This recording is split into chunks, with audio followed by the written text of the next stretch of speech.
This is another bushingfix.com installation video. Today we're talking about the GI1 kit, which fits several vehicles. You'll get two bushings in this kit. One is a little bit larger and has a shoulder, and the other one's a little smaller and is straight. You'll want to prepare your cable in by drilling out the inside, and if it drills out cleanly, sort of like this one, that is to say that the bushing doesn't come apart in chunks, you'll use the black bushing. Now start out by using an 11/32 drill bit and take out a small amount of the original bushing at a time. Don't drill all the way through, just drill the top. If you're successful at that, then use the black bushing, the smaller bushing. And once you've drilled it out, it will look like this. After you install the black bushing, you can reconnect the cable to the transmission and test the installation.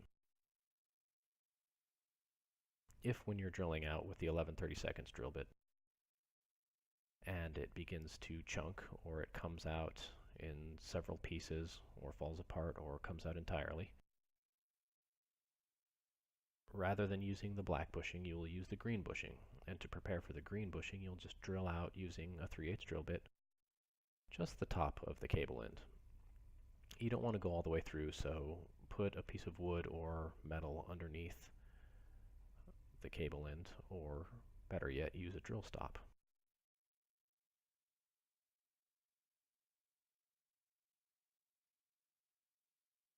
Once you've drilled out the top of the cable end, you can put in the green bushing.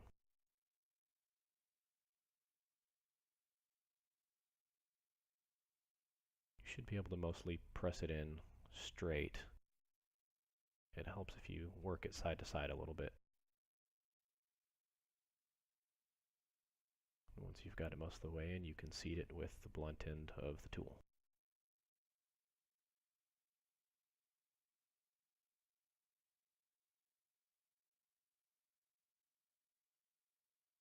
Now, if in the first step you were using the 11/32 drill bit and it caught on the bushing and pulled the drill all the way through, which happens sometimes, not to worry, you can still use the green bushing.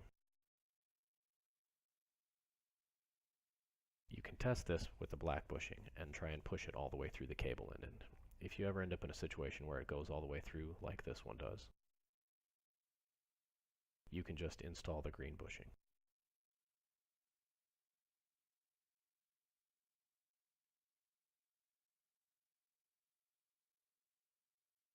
Now, without drilling out the top and the rest of the bushing, it fits a little bit tighter.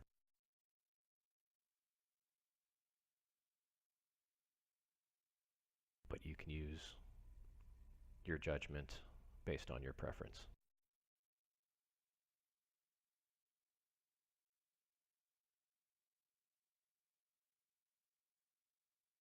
After you're done, reconnect the cable to the transmission and test the installation.